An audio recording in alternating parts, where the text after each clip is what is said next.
So I'm going to introduce you to Ktor. I've seen already that you gave a great talk on coroutines, so good, because I wasn't going to cover that. I made a really bad joke today while on the train here. I thought I've been doing Ktor talks for many cities around the world now, and I should have called it Ktor.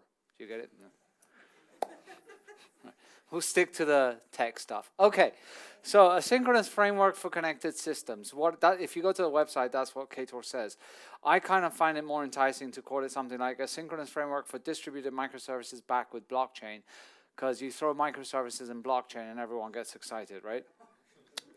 So we're going to say that it's that. Microservices, yes, because anything can be a microservice these days, and blockchains, well, why the hell not? So what is Ktor exactly? It's server-side, it is client, it is multi-platform, and it is Kotlin through and through. So it's basically built from the ground up with Kotlin. Well, ground is quote-unquote ground. We'll see that. And it's asynchronous, non-blocking. Ktor is free. Open source. As if anyone would care that it's open source. It's built and maintained primarily by JetBrains. That's us, the people that made Kotlin. Not Google, us, we made Kotlin. Inspired by other frameworks such as Wasabi and Kara. Who used Wasabi? Yeah, so I wrote that. That's why you didn't use it? Okay, never mind. So I can say that my claim to fame that it inspired Ktor.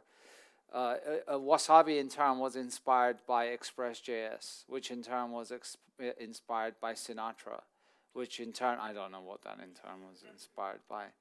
But Express.js and Sinatra were kind of like lightweight frameworks that didn't really have the MVC part of the framework. So if you're familiar with Ruby on Rails, so Kara was the Ruby on Rails for Kotlin. And we started to use Kara internally at JetBrains, and I had come from doing Express.js, and I'm like, I don't really like Kara is, for me, just like too much. So I started to do Wasabi, and then a colleague of mine looked at Wasabi, and he's like, yeah, this is cool, but we need to do it like with coroutines. So he started his own venture into experiment, and then I abandoned Wasabi. Now someone's taken Ktor, and they've created a new framework, which is Ruby on Rails on Ktor. So we're full circle back to Kara, except now it's written in Ktor. Ktor can be used for client-side, creating server-side applications. That means HTTP APIs, which is different to REST APIs. I know that generally people think about REST APIs as pretty URLs that return JSON. That's not the case. You can also create RESTful systems with Ktor. You can use it for sockets and client-side connections as well. So it's got client-side and it's got server-side. Today what I'm going to do is show you most of the stuff on the server-side. So Ktor's goals are to be simple, flexible, performant, and cross-platform.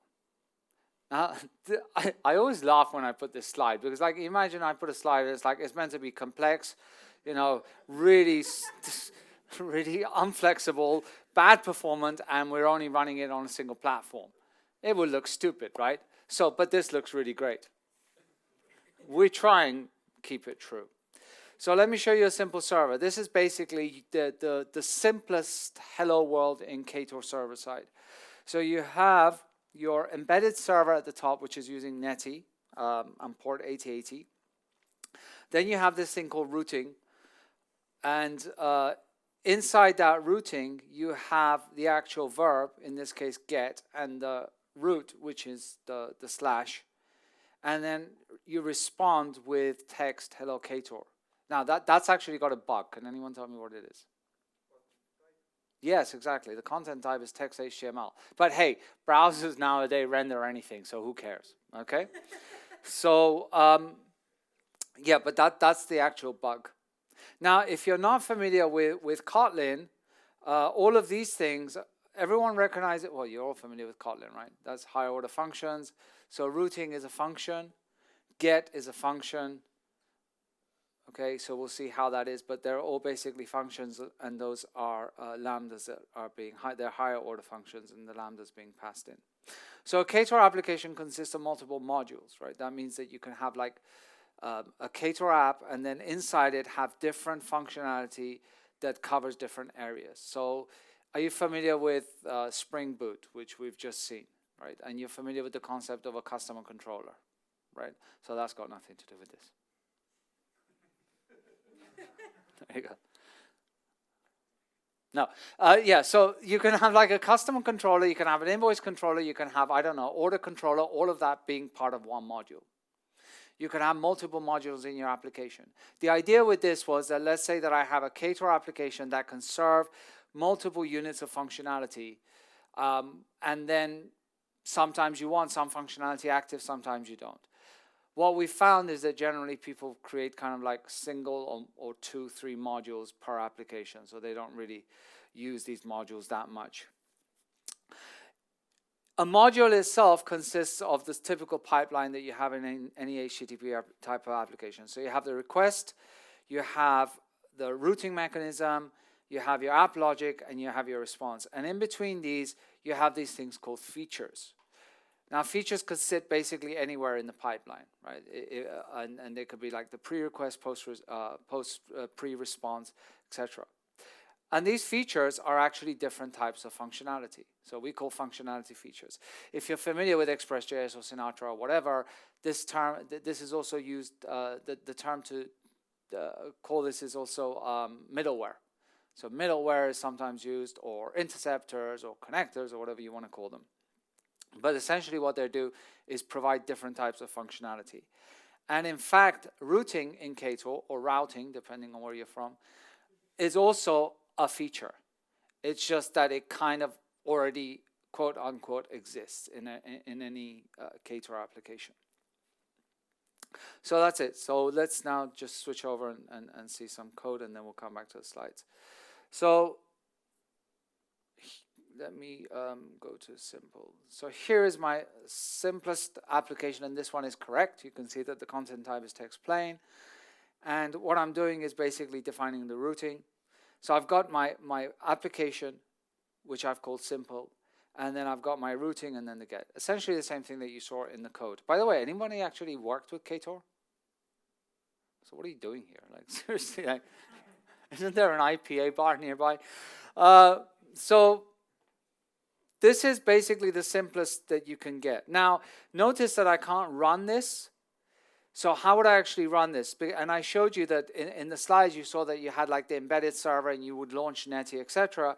Usually when you are creating, proper applications, you would try to externalize a lot of this function, a lot of these parameters as a configuration file externally, and that is this application.conf. So here what I'm doing is I've defined my my deployment. I'm saying that the port is 8080, and then here I have all of the modules that I was talking about. Now, generally, you could have multiple modules. I'm going to be using single modules per example so that you see what each one does. So in this case, I'm using just simple. And where is the application that actually loads this and runs this? That's my file called application. And this one essentially just does one thing, which is launch a Netty engine, take in the arguments, and if there's no arguments provided, it will look for the application config file and load it from there. Or you can override the arguments with the ones that you pass into the main function. So if I run this, it essentially is going to boot up. Ktor is going to compile it. It's going to boot it up, and it's already booted. No, it's not. What happened, people? Oh, it ran tests. Sorry. I got the wrong configuration. Sorry. Let's run this. So, already started. Someone's like, hey, I did this session last week at a conference, and someone's like, what are you doing for it to start so fast? Like, what trick? I'm like, nothing. It's just Ktor. It starts fast. Okay? So, I'm not trying to compare it with any other application that boots slower, but this one starts faster. So I can just launch the browser, and you can see that I have Hello World, okay? It's a little bit too big. There you go. Okay, you can see that, great. So that's your basic application. Now, if I want to go a little bit deeper, let's a little bit deeper. So I'll show you some of the features that Ktor already comes built in with. One of them is called static, which essentially allows you to serve static contents. So in this case, if I want to have a section of my web application to just serve static content, all I have to do is call this function static, pass in the URL under which all of the static content is, and then map that to what I would call the resource on my local machine.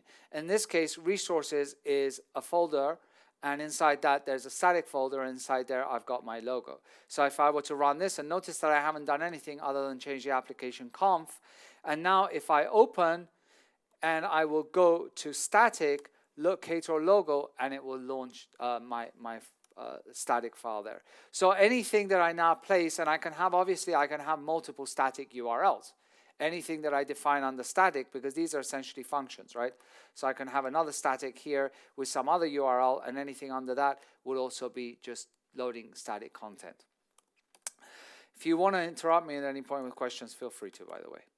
Now, one of the things that we have with Kotlin that we created was the HTMLX library. Anybody use that? It's the static, it's the same three people that use Ktor. So this is a statically typed HTML.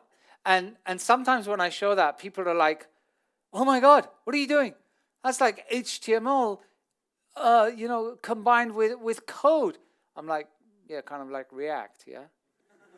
You don't have a problem with React, do you? You don't have a problem with JSX, no? Because it's cool, it's JSX, and it's like, I don't want to go to say from Facebook, but it's JSX, and it's cool. Yeah, this is essentially the same thing, right? And the whole concept of separation of concerns had nothing to do with this. But the point here is that I'm combining HTMLX, I'm bringing that into Ktor. It's not, you know, it's the HTMLX library. It's not part of Ktor. You can just reference it.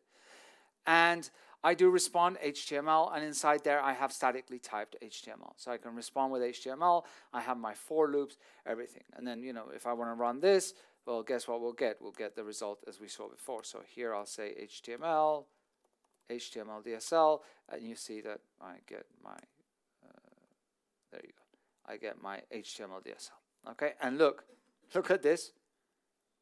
No jQuery. Or Bootstrap. It's nothing. It's just plain HTML, like in the good old days. Remember in the good old days we used to write, did anyone ever, like, has anybody actually done any web development in the good old days? And the good old days depends on how old you are, okay? I'm 47, so it was very old days. Like CGI beans, yeah? ISAPI DLLs, right? No, that was much better than CGI. Like CGI, you had to load a CGI per thread. Shit, threads. But executable. And ISAPI was like a DLL that would allow you to run 20 requests at the same time. And back in the old days, that's what we used to do. Like, we used to get data from this thing called the database, and then just push it out with server-side rendering. And then came single-page applications, and then Twitter started to become slow, and then Twitter said, we're going to do server-side rendering, and everyone was like, oh my God, this is amazing, server-side rendering, we should try that. Yeah. Sorry, I'm a grumpy old bastard. So post. So I've shown you a lot of gets. Let's go and take a look at posts. You can actually do posts with Ktor, otherwise it wouldn't be really good, would it? So here I've got routing. I do my get, and in this case what I'm doing is I'm saying if I do a get, I'm going to respond with HTML. I'm going to basically serve back a form. It's going to be a multi-part form, so it supports multi-part form data. Notice this action is form. We'll come back to this later on. Here, we've just come back to it. No, really, we'll come back to it later on. And in this case, this is a post. So what I'm doing here is I'm receiving the multi-part, and then I'm processing it. And I'm getting the data from if it's a form field, I get the value. If it's a file field, I'll get the original file name. This is Kotlin casting it automatically to the different types. But notice in all of these things, I'm using this thing called call, right? If you go see here, it's like everything hangs off of call. It's not directly off of request response, which is something that, for example, you would get with Express.js or even with Wasabi. Here it's part of call, and this call is kind of like abstracting independently of whether it's a request, an HTTP, or a socket or whatever. It's all under the call object. So I can essentially run this one, and if we run this, then I'll get my form. So this one is just the root, so I can launch the root, and then, why is it, there you go, testing, choose file, and then let's say, for example, I'll choose this file, hit send, and you can see that I get my data also very quickly. Okay, so multi-part form data is supported, and in addition, of course, if you want to just send JSON or binary format with a post, that is also supported. Okay, next, features. Now, if you look at all of this code up to now, basically every time I've created this application, all I've done is just define the routing. But I said that Kotlin, Ktor has a bunch of features. So if we come here, we can see that now I can add features to Ktor. And the way that I do that is use the install. So in this case, I'm saying install default headers. Default headers don't even come out of the box with Ktor. If you want to have them, you do install default headers and basically have that in your application startup. And by the way, to create applications, obviously you can write it by hand, or you can go to this website. Do I have internet here? Yes, I'll go to this one. Right? Yes.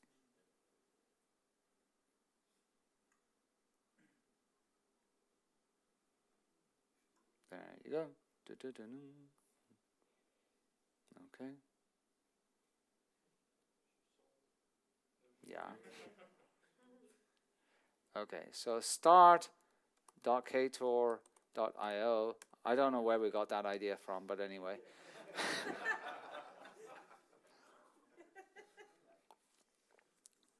We could have called it init.ktor.io. Would have been original. So yeah, you know how this works, right?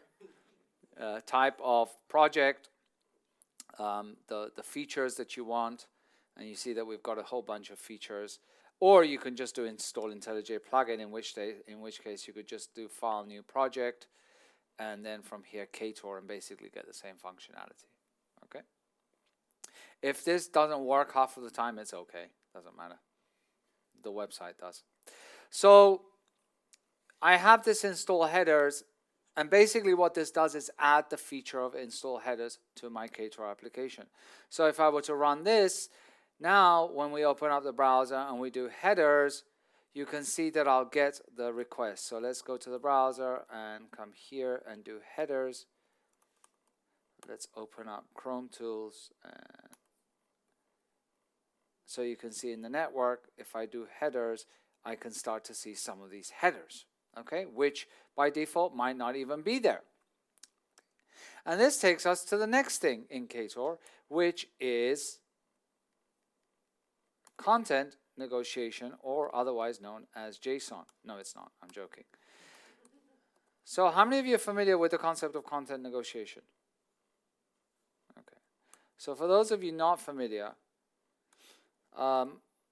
content negotiation, you can see that I can install it. Content negotiation is beyond just getting back JSON. Actually, I don't agree too much with the naming here, but anyway. This is content negotiation. If you look at your browser, normally it sends you an accept, which is saying the type of data format that it's going to accept in the request, right? So I send the request and I say I'm going to accept application XML, application JSON, and then you've got this Q next to it, which is the weight, which indicates the priority under which I expect, right? You know, so 0.8, 0.9, the default is 1.0. So what happens is that when this goes to the server now tries to see what type of content it supports, and then based on the priorities tries to serve that content. If it cannot find it, then it responds with status code. What? What? 450, which is? Correct. Well done. You know your status code, huh? Awesome. I used to study that shit. Seriously, I had an obsession with the HTTP RFC. I don't know why. So here I have install content negotiation, which takes care of all of that for you in Ktor. Okay? But this actually has some additional things. One of them is called JSON, and what this is essentially is configuration. So features allow you to do additional configuration on them, right? Just basically set up. And in this case, I'm setting up a serializer, which I'm using JSON. So Ktor supports JSON, Jackson, and Kotlin serialization. And JSON has its own type of configuration, right? So for example, pretty printing, field name, policy, etc. All of these are available because we support this out of the box, right? We've had to write all this, obviously, so you don't have to, but it's supported. So the point being here is that when I install a feature, I can now also configure that feature with additional parameters and tell it how to behave. Now that I've installed this feature and I've installed JSON serialization, all I need to do is basically respond with my data classes. So here, for example, if I'm doing customer, this is essentially customer is just your typical data class or data class or whatever you want, and I do a respond with the model, it is automatically going to serialize that for me and give me back JSON. Okay? So, you know, something that you've come to expect from pretty much any web server framework, right? You don't have to do any of this manually. Okay, I'm not going to run that. You're just going to pretend that it works, okay? So, authentication. What do we support in authentication? We support a bunch of things as well. I'll show you basically the way you set it up and the way you use it. So here again, we have the authentication feature, and then in this case I'm creating one authentication mechanism, which is basic authentication. Basic authentication normally has a realm, and then it has the actual code that validates it, right? So in this case I'm just doing a simple, you know, name is equal to password. Don't do this at home. And then I'm setting the user ID principal to credentials.name. Okay, so the ID principal is essentially the thing that is going to persist during the entire session that you can always get a reference of. So in this case, I'm setting it to the username, and if not, null. Now, the way that I use this is that any route that I want to be authenticated, what I would do is wrap it in the function authenticate. So in this case, I'm saying that I want the secure URL to require authentication. Whereas the root URL, I don't want it to require authentication. Okay, so if we run this,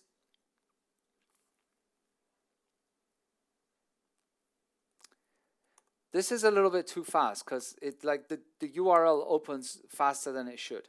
So let's say that I come here, you see no need for credentials, and then if I go to secure, it's going to prompt up the basic authentication. Okay, so like Hadi, and then I can access the secure area. So essentially all you need to do is just wrap your routes that you want authenticated in the function authenticate. And you can define multiple authentication mechanisms, right? So you could use OAuth, you could use whatever you want, and you could even have multiple basic authentications here as well. Have multiple of them and then use the correct one wherever you want. Okay? Now, we've seen a whole bunch of features. How do we actually implement a custom feature? It's very, very simple. Essentially, all you need to do is create a class. In that class, you pass one parameter, which is the configuration. So that's the setup. So if you remember the JSON, in the JSON we had different types of setup, authentication, we had basic, etc.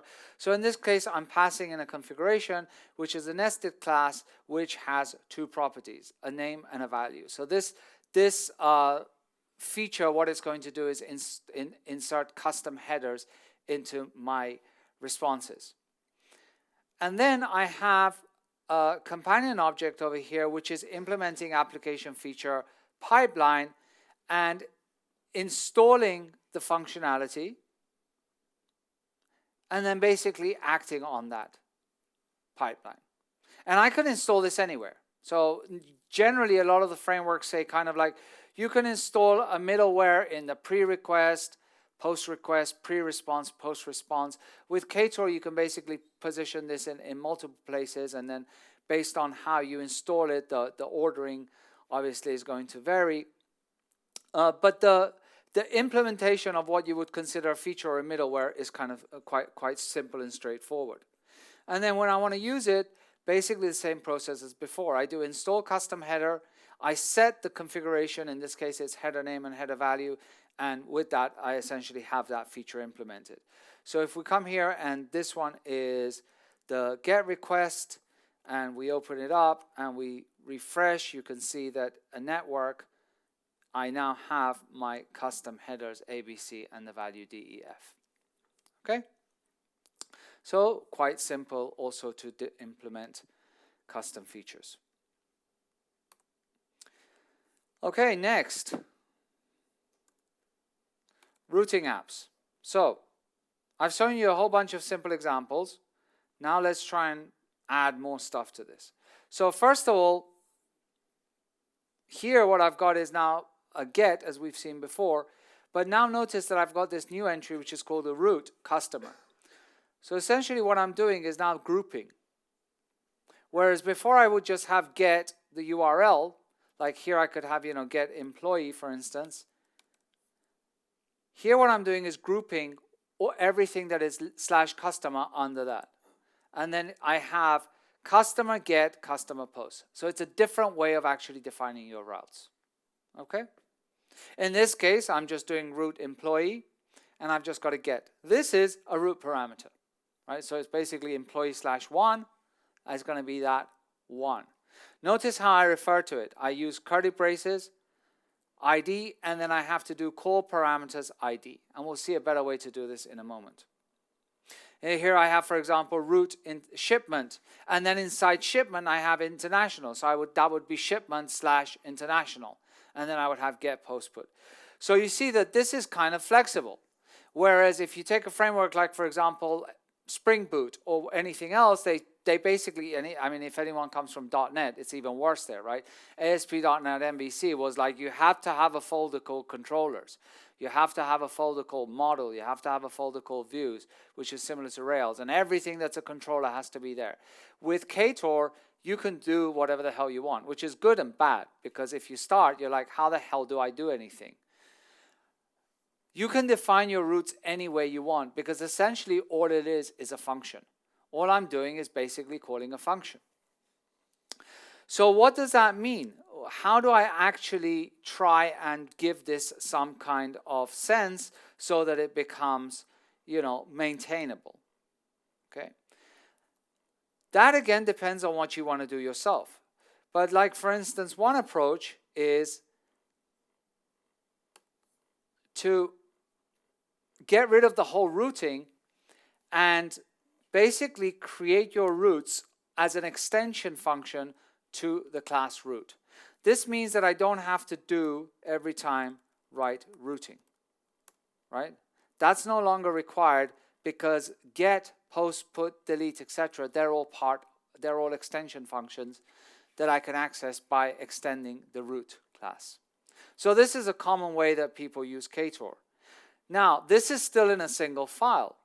I wouldn't recommend doing it, right? This is all demoware. Don't do this again in production. Usually what you could do is basically create your own home routes and have a file home routes, and then inside that define all of the different functions. Or you could create classes. It really depends on you. If you want to have a class that's called root class or root controller, and then inside that define it, it doesn't matter. At the end of the day, with Ktor, all you're doing is basically calling a function, and that function is what's adding the entry to the routing page, right? So, if you look at root, it's essentially just create root from path, right? They're basically builder patterns that are adding routes, right? This is essentially a DSL. And that's one of the things that we wanted to also do with Ktor, like see how much we could leverage the Kotlin ability to create DSLs to allow us to define these routes in these manner. So this is one way, like basically have different files, and then inside these files have your different routes for each of the different types of functionalities. Okay? And then you can have in your app structure, then just say routing, and then call home, call employees, which would then call these different functions and define those routes. Now, in the example that you saw with post, you saw that I said there's this form here, and then there's another form here. And in the example that we saw with routing, we saw this ID over here and the ID over here, which is fine. It's great. It looks wonderful. And if you're going to do any kind of like refactoring and using something like IntelliJ, it'll probably pick it up for you and say, hey, you know, I found a string.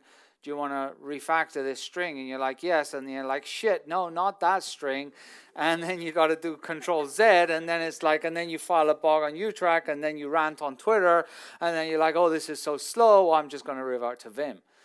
And you end up doing copying, pasting for refactoring. We don't want that to happen to you. No, we don't. I wish. Where's the person that said, where are you? Where is he? I met someone in the, just before. What was I talking to? He's not here. Oh, he left before even the session started. He said to me, I don't have any problems with IntelliJ. I'm like, I got to take a picture of you and like say, I found the person that has no problems with IntelliJ. They exist. Okay, so it's hard to believe that I actually work at JetBrains, right? So install location. So location is basically our way of doing statically typed routing. And I hate this. It's experimental. Hopefully, by the time it's not experimental, they'll rename this to something else. Because location is really, really misleading. Are you familiar with HTTP location header? Right? The HTTP location header is, have you ever like done a post? You've already done a post, right? Post creates a new resource. And often we struggle with like, okay, if I'm creating a new resource, like for example, creating a new customer, how do I get the ID back? And you're like, oh, I'll just send it back as some JSON. No, there's actually a header in HTTP that is, the specification says, return the URI of the newly created resource. And you can use location to send it back. In Wasabi, I had a feature called auto location, which basically, when you installed it, when you would create a post, it would automatically fill the location header. It was really cool. They don't have it in Ktor. But hey, Wasabi is still alive. So why don't I like location? Because I think it's confusing. People that are familiar with location header in HTTP get confused. And the idea behind location here is essentially to do statically typed routes. So whereas before I would do get with a string / customer, here what I'm doing is I'm defining that once. So in this case, I'm doing location / class index. Notice that I'm not using class as a class. It's lowercase, right? So I'm using the lowercase naming convention because it's not really a class. And location employee, the root parameter ID, and here employee and the root parameter ID. Okay? So now, from this point on, I define this once, and every time I want to refer to these root parameters and to these roots, I use either index or ID respectively. So here I say get, and now it's no longer, you know, get /, but it's get index because it's referring to this root.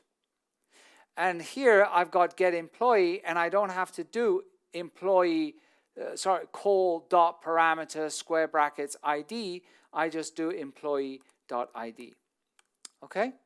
So that, do you use that? It was still experimental, so we didn't enable it yet. Oh, so just ignore this crap. Yeah, I keep telling them, I'm like, you know, yeah, it's actually quite funny because we kind of had this issue also with coroutines, right? We called it experimental, and then people wouldn't try it. And they're like, you know, the Kotlin team is like, we really need to get people to try this stuff. And we're like, well, don't call it experimental. You know, it's kind of demotivating. Yeah, exactly.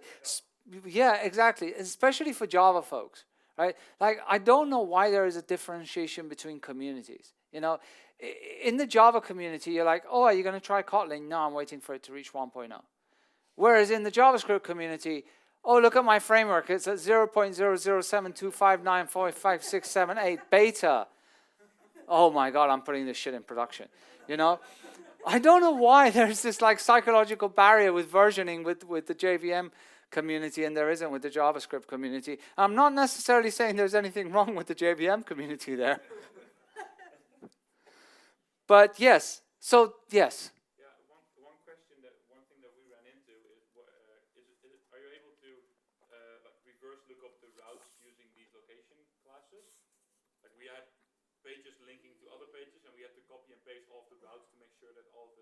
Well, we wanted to statically type the links from pages to other pages as well. Yeah, no, there isn't actually right now. I mean, if you were to use the HTML DSL, yes, but what were you using? Yeah, the With HTML DSL. with the HTML DSL, you should be able to reference it. No, we did the route dot. Yeah, I think we use constants for all of our route strings. Yeah, exactly. Yeah. Right. Yeah. Sorry. Anyone want some water? It's gone warm. Yeah, no. And there's also some functionality we want to add in the IDE to make this a little bit more better as well, and then we can sell it as part of the IntelliJ Ultimate. It's like we got to have a business model, right? I mean, we got better support for Spring than our own shit. So that's why Ktor started out simple, but at some point it'll have to get complex so that we can create great tooling around it. I'm joking. I didn't say that out loud. Is this being recorded? Yes? Oh, God. I always find like meetups are great, right? Because I'm in a small group of people and I could just joke around and then it's being recorded. We already knew. What? We already knew that was the... Oh, you know that's the business plan? Yeah, yeah. No, someone said like, what is your business plan? One time we used to give out yo-yos at conferences, the famous yo-yo. And at some point, some like a group of 3 people came up to the booth and they're like, "You're the yo-yo people." I said, "Yeah, we just sell IDEs to subsidize giving away free yo-yos."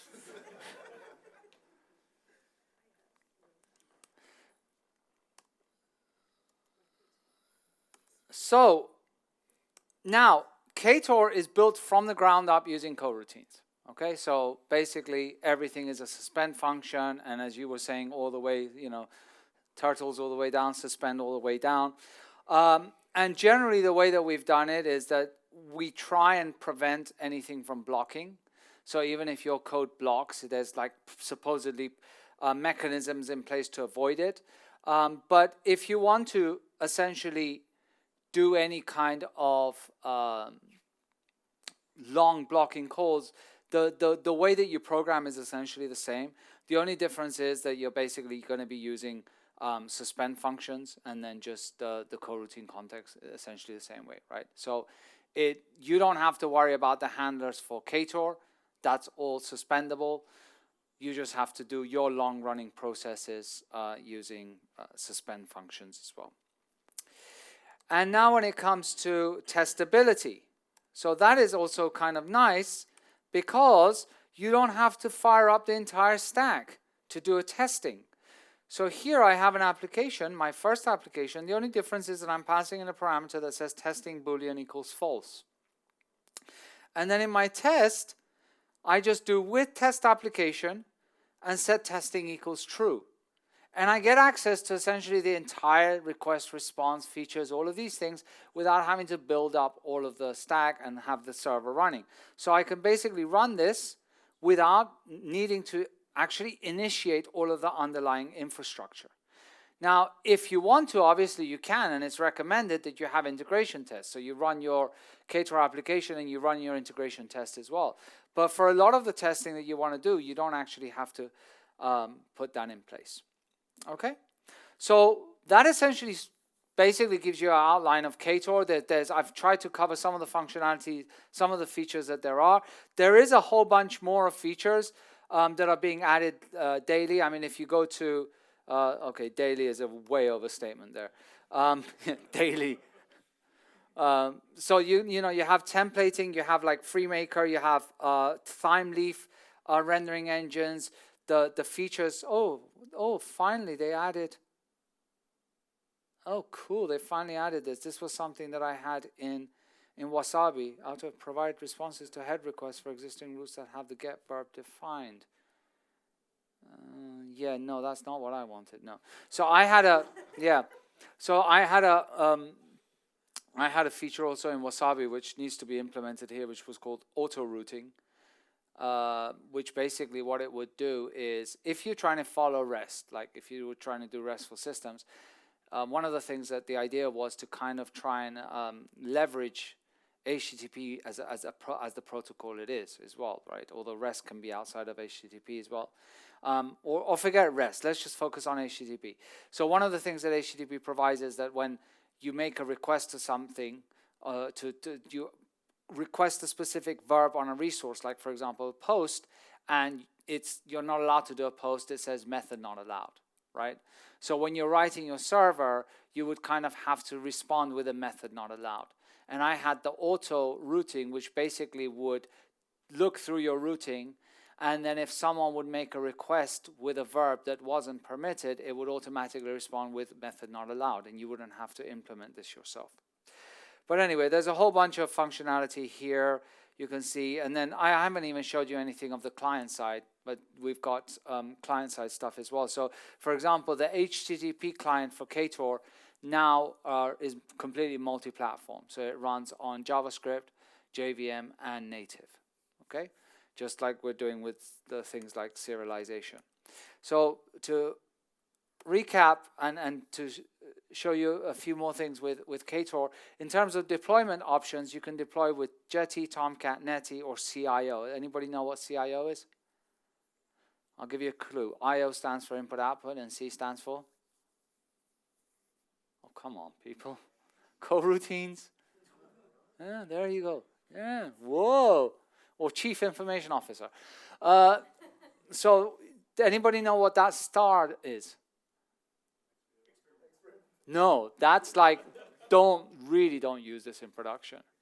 That's beyond experimental. That's like, this is not going to be very performant. But this is the route we're taking, not performant. I mean, trying to finish implementing this, because then it will basically provide us with true multi-platform support as well, right? You know, we don't, because Netty, for example, isn't multi-platform. Containers, Tomcat, Jetty, supports Java 6 through, this slide isn't updated, I think we're at now, Java 16 or Java 17. Google App Engine, Heroku, Docker containers, Kubernetes, because why the hell not? More information, ktor.io and start.ktor.io, where you can start. Ktor, if you can see, we have a very, very cool website.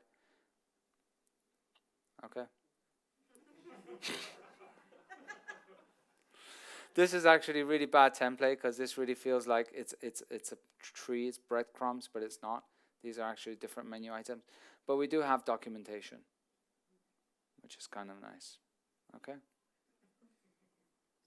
We also had some, you don't do this kind of thing anymore. This is like, this is 80s documentation, but it's there.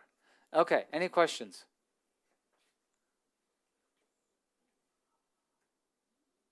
So, how many, yes? What are the plans for the future for Ktor? Update the website. No, the plans for the future, like we're continuing to add features. Some things that we want to do, the CIO stuff, right? Make the entire thing multi-platform, because as I said, there's now the client is only multi-platform. Provide sockets for multi-platform as well. Sockets already work. I mean, we're soon going to be announcing a new application, a new product by JetBrains that has server-side stuff as well, that is fully, completely built on Ktor. So we're committed to this in the long term, right? We have skin in the game. Because, you know, it's actually a good thing to take into account, because a lot of times people are like, you know, what if I adopt this technology? What if you kill it in 6 months, right? We're not going to kill this because we're using it ourselves internally, okay? As opposed to some technologies that some companies create that don't use themselves. I'm not going to name names, but for example, React Native. So our plans is to improve on this, provide more features. We also want to try and provide some kind of, I mean, we've been talking with the developers to try and see if we could provide some sort of better system for community contributions of features, so that, you know, not everything has to be part of the core, right? You can kind of have community contributions. Like, for example, Coin, are you familiar with Coin? Coin is a dependency injection framework. Unless you do Android, then it, you know, latest Google recommendation was basically, if you're doing, you know, if you want to use an IOC container, either do it manually or use Dagger. there are other options, obviously. The Coin is one of them. Coin already has a feature for Ktor, so you can just use it. So we've got plans to continue to support it, continue to add features, improve the website as well. You said you had skin in the game, so I'm curious what parts of Kotlin is supporting your products. So we have about, oh God, I've lost count. I think about 12 products now that use Kotlin. One of them, as I said, is is not public yet, but that is Kotlin through and through, and it's Kotlin multi-platform. So not only Ktor, but Kotlin and multi-platform. IntelliJ uses Kotlin. Like a lot of our products are using Kotlin. We've just created a new product that's also written in Kotlin. I don't know if you've seen it. Have you seen package search? Anyone? No. I don't know why we have a blog.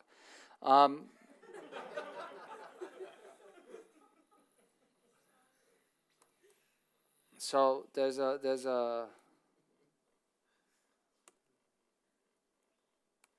oh, doesn't work. Hold on a second. What is this? Is this Gradle?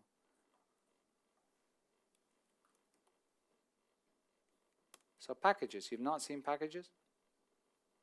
So packages is a new plugin that we've just developed, which basically allows you to search for packages. And shows you all of the packages, like for example, asynchronous, and it shows you information about the package, the GitHub stars, because there are people that actually adopt open source based on stars and forks. But it shows you, like for example, the project side documentation, even the number of the tags on Stack Overflow. And then from here, you can actually just basically install it, upgrade, etc. And you can see all of the installed packages that you have, update them, all of these things. And we're going to be adding more functionality to that. So that supports Gradle and Maven. You're kind of sitting there like going, Yes, so you know NuGet? Yes. Exactly what I was looking at. Like, it's the same. Exactly. It's in fact the same UI, right? So we've brought NuGet to the JVM. So this is backed by our own server. So there's a server-side package search which does the indexing, which aggregates all of this information, and we're going to be adding more functionality to this, and then more package formats as well. So it doesn't use the repository from your Gradle definition or something? It has its own repository? Yeah, right now it's indexing Maven Central, and we'll be adding more repositories there. And then we'll add the ability that you can also do custom repository indexing. Cool. Yeah. So yeah, that's written in Kotlin as well. Oh, and Rider. So Rider is our .NET IDE, right? Which runs on JVM, and that's entirely written in Kotlin. Don't even go there, okay? But it works. It works very well, actually. Yeah, and in fact, today I found out that the new MacBook 16-inch, the one that they said we screwed up with the keyboard, the old one's coming back, the old keyboard, the advert shows a clip of Rider, which is very cool. You got to do it in really, really slow-mo, otherwise you miss it. But at second 45, it shows Rider. Yeah. Any other questions? No. So how many of you use Spring? Okay. How many of you use Ktor? How many are you going to consider Ktor? Okay. And that's how I measure the impact I have in the world. Okay, thank you then. That's it.